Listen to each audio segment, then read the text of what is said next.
RMC, Apolline Matin. Dupin quotidien.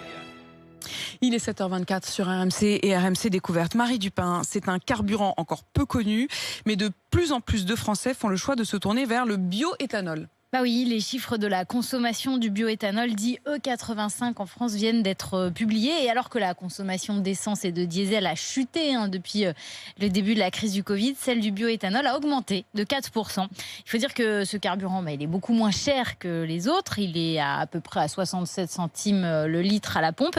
Et puis, il y a de plus en plus de stations-service qui permettent de servir en bioéthanol, environ 1 sur 5. Donc, ça explique aussi cette croissance d'année en année. Comment on fait pour passer au bioéthanol ? Il y a deux solutions. La première, vous installez un boîtier de conversion sur votre voiture essence. Les diesels ne sont pas concernés. Ça coûte quand même 1 000 € environ. Dans ce cas-là, le réservoir peut être rempli soit avec du sans-plomb, soit avec de l'E85.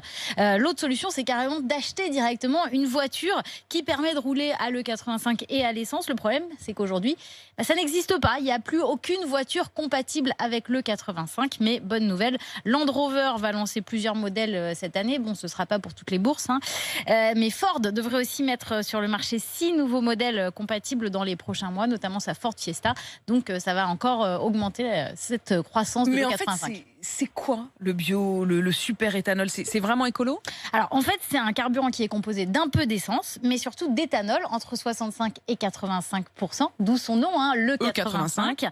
Voilà, donc c'est de l'éthanol, c'est de l'alcool. Comment on le produit ? Avec la fermentation de végétaux comme les betteraves ou les céréales. Alors, est-ce que c'est écolo ? C'est vrai que ça permet de réduire les émissions de CO2 de 50% sur l'ensemble du cycle de vie, selon les professionnels de la filière. Mais à la sortie du pot d'échappement, c'est vraiment minime. Et puis, l'autre problème, c'est que ça implique d'utiliser des terres agricoles destinées normalement à l'alimentation, avec un risque, celui de faire flamber le prix de certaines matières premières. En fait, ça ne pourrait pas devenir vraiment une solution à très grande échelle, même s'il y a des travaux qui sont en cours pour fabriquer à terme des agrocarburants à partir d'algues, de micro-algues. C'est encore au stade de recherche, ça ne va pas être commercialisé demain, mais c'est un espoir. Donc